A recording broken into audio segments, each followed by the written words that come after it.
All right. In this last session of the day, we're going to cover 4 pharmacogenomics resources, and we're going to start off with PharmVar with Andrea Gajek. Thank you. Well, thank you so much, and the organizers to allow me to talk a little bit about what's new about PharmVar. So I'm not going to tell you what PharmVar is. I simply assume you have a basic understanding. If anybody here in the room does not know anything about PharmVar and wants to know a little bit more, just let me know. I'm always happy to set up one-on-one sessions with a group or you to answer all your questions about PharmVar and your favorite gene you might have.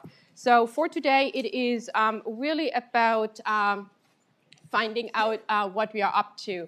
So first of all, if you go to our landing page, what you see here is sometimes that red dot, and that is really telling you there is new information. If you click here, our news feed comes in. So here you can always see what we have done. This is a high-level overview of new things, new alleles we have done, or any other changes. So this is a really great place to start and see, well, what the heck has PharmVar done in the last days, weeks, or even years, I want to say.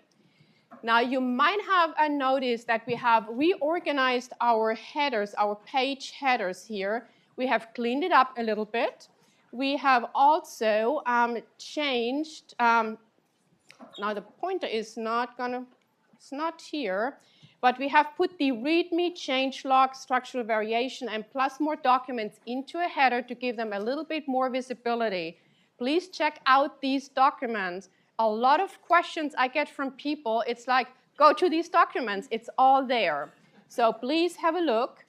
We have also put links in, so in the README document, there is also new information I have added in the recent months. There is now a table that very specifically points out the regions we use for allele definitions. From here to here, are introns included, yes or no, and so on and so forth. That is just one example of information you find in this README document.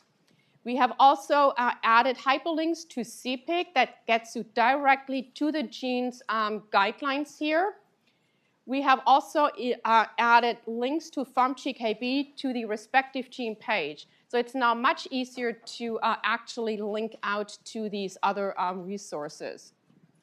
We have also added the year a allele was deposited. So you see here, deposited by Nofziger, my friend who sits here in the front row. And you can now see when she was active and deposited that. And that information was so far missing. I also plan to add a little bit more of submitter information into the changelog document for transparency of who the heck is Charity Nofziger, who does she work for?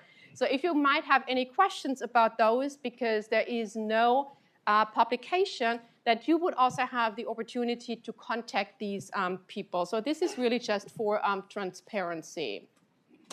Now we have also made updates for variant frequencies. So this is just an excerpt for 2D6 star 10. This is defined by 2 SNPs, and this one SNP at position 100 and CT. If you click on that, our variant window slides in, and there's information at the bottom about frequency. And we are now pulling directly the SNP frequency from Nomad. Before it was pulled from NCBI. Now it's really from the latest Nomad version. And we also provide additional information now for, if you go, first of all, you can still link out to Nomad here, to dbSNP to get information, but we also added another link directly to PharmGKB.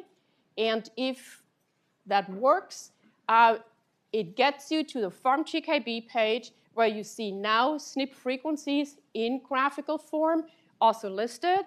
When I put that slide together, however, I noticed that that CT SNP here shows up as AG, so you have to be careful on which strand a certain gene is. Also from here, again, you can go to Nomad SNP frequencies, 1,000 genomes, alpha, and so on and so forth. So hopefully, providing you these different kind of links and resources within a click also helps you to get this information for a SNP frequency quicker. Now, I have emphasized this is a SNP frequency, so all star alleles or haplotypes having that SNP is basically the SNP frequency. It does not necessarily equal haplotype or star allele frequency. Now, for the star 10 allele, for example, if that would be of interest to you, we plan to put more information for haplotype frequencies on what we call our allele window. This is under construction. That will come soon. And here we will link to haplotype information from Pharmacogene. So for that star 10 allele, for example, this is the information Pharmacogene has. So here you see it based on different ethnicities. And this information is from the allele frequency tables that are put together through the CPIC guideline process. So depending on what allele or gene we are talking, that information may or may not be available. And for some genes, there's also haplotype frequencies for the UK Biobank. And Phil just mentioned that haplotype information from the All of Us data will also be available through Pharmacogene. And so hopefully there will be more haplotype information you can then also access through PharmVar in a direct link and get this much easier. For DPYD, I just threw that in because there is some really important information coming forward. DPYD has been mentioned a couple of times. And so there is a GetRM study, which is currently still under review. We really hope to have that formally accepted next week. And there has been an accepted paper by the AMP group about testing recommendations. So I also had the privilege being part for both of these pieces and work with these groups.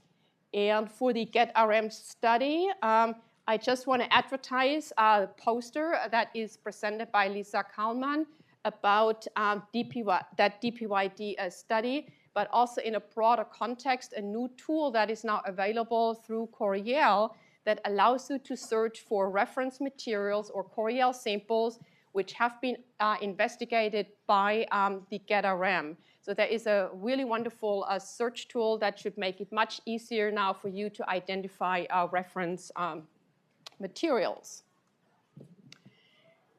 Now, PharmVar publications. First of all, please give us a citation, not just mention us by a link. Citations can be tracked.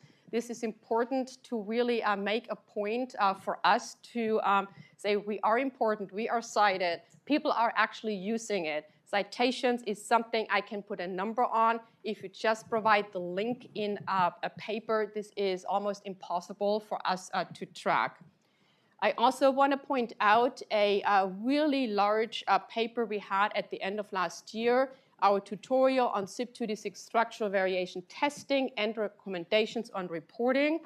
So it was mentioned this morning by Mark Dunnenberger about reporting the same genotype 25 different times. So we provide recommendations in this paper of how especially these very complex 2D6 diplotypes should be reported out. So please have a look.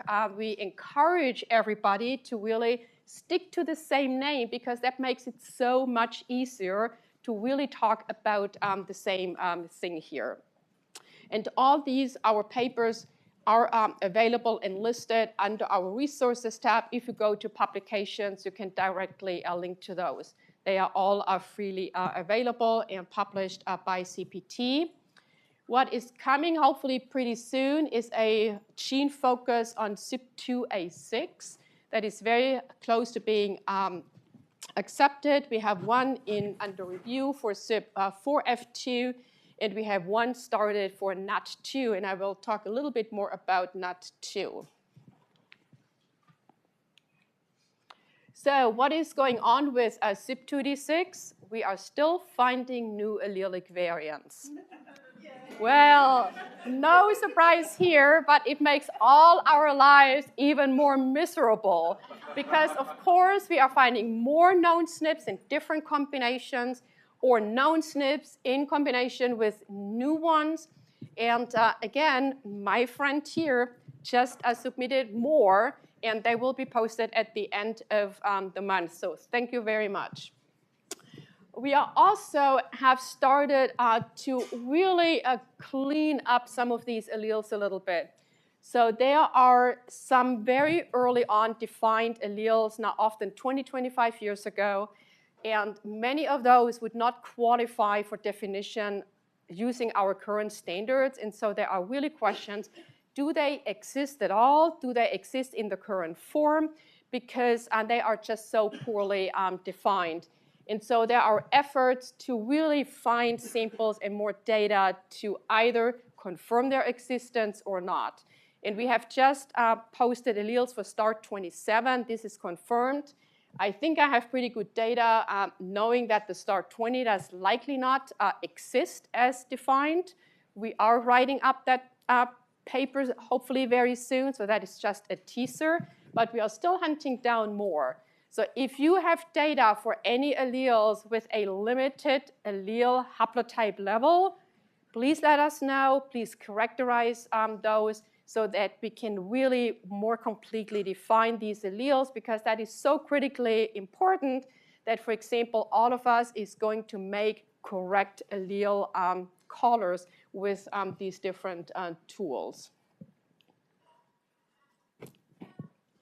So for, what am I doing from here? CYP1A2, this is a gene many people are not really excited about, but so many panels are testing for it.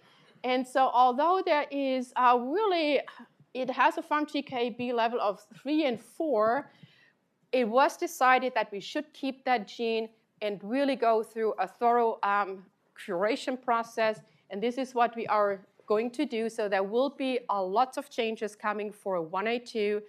Some are retired, others are merged. And what is known as the STAR1F, that is characterized by -163, which is known as an upstream SNP. It's not an upstream SNP, it's an intronic SNP because there's an untranslated exon 1, for example. So you already see there is changes. And the biggest thing is, again, a little teaser, this STAR1F SNP is right now defined being the only one on this allele. Well, no. If you really go into some data, we find this SNP in combination with a lot of amino acid changes. And we have no idea yet what these amino acid changes are doing. And that might be an explanation, their presence, that some of the literature looking into functional associations between this upstream SNP is really very inconsistent, I want to say, because these alleles could have a whole bunch of other stuff on them. So we hope to roll this out in fall of this year. So that's for 1A2. We have, switching to NAT2, we have transitioned this gene from the old nomenclature site that was maintained in Greece to Pharmvar in March. This was a 2-year effort. There are a lot of changes because on this database, they have not followed Pharmvar rules. Of course not. They have done things differently. And so we really needed to do a lot of changes to bring it to the same level. So we define everything the same way we define these alleles for CYP2D6.